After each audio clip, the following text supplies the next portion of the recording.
Speaker would be Monsieur Bernard Fournier from France on behalf of EPP. Monsieur le Président, mes chers collègues, la situation humanitaire des réfugiés dans les pays voisins de la Syrie est aujourd'hui dramatique. 4 pays sont concernés, la Turquie, l'Irak, le Liban et la Jordanie. Tout d'abord, l'Irak est un pays que la guerre a complètement déstabilisé. Aujourd'hui encore, la lutte contre l'État islamique impose un état de guerre permanent. 2,2 millions de personnes ont été déplacées à l'intérieur du pays.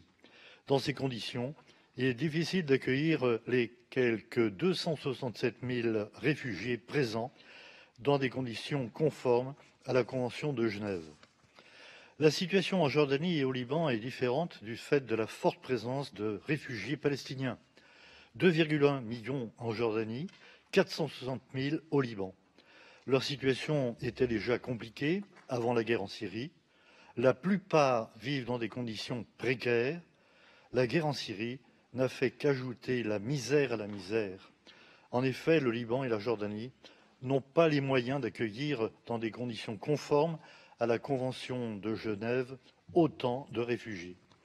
Il est navrant de voir que l'on laisse à des pays qui ont déjà des difficultés le soin de prendre en charge autant de réfugiés syriens. Certes, l'Union européenne a débloqué des fonds et a tenté de mettre en place des programmes de réinstallation, mais cela reste insuffisant compte tenu de la situation. De leur côté, les États-Unis refusent désormais d'accueillir les réfugiés syriens. De plus, ils ont annoncé une baisse de la subvention versée à l'UNRWA chaque année pour venir en aide aux réfugiés palestiniens. Pourtant, la situation est plus qu'alarmante et il est temps que la communauté internationale se mobilise. Le Conseil de l'Europe doit encourager cette mobilisation auprès de ses membres, notamment la Russie, qui pourrait faire plus. Enfin, la Turquie accueille quant à elle 3,7 millions de réfugiés, dont 3,2 millions sont syriens, soit plus du quart des réfugiés syriens dans le monde. Bien que membre de notre organisation, la Turquie n'applique pas la Convention de Genève aux réfugiés non européens. 2 lois adoptées en 2013 et 2014 ont permis de mettre en place des procédures d'accueil et un système de protection temporaire.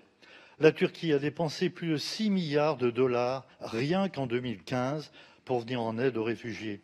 Pourtant, dans la pratique, de nombreux efforts restent à faire pour permettre un accès effectif aux différents services, notamment l'éducation et les soins. L'Union européenne s'est engagée à fournir une aide de 6 milliards d'euros au total.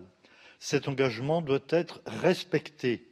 Un accord doit être trouvé entre les États membres sur les modalités de financement de la seconde tranche de 3 milliards d'euros.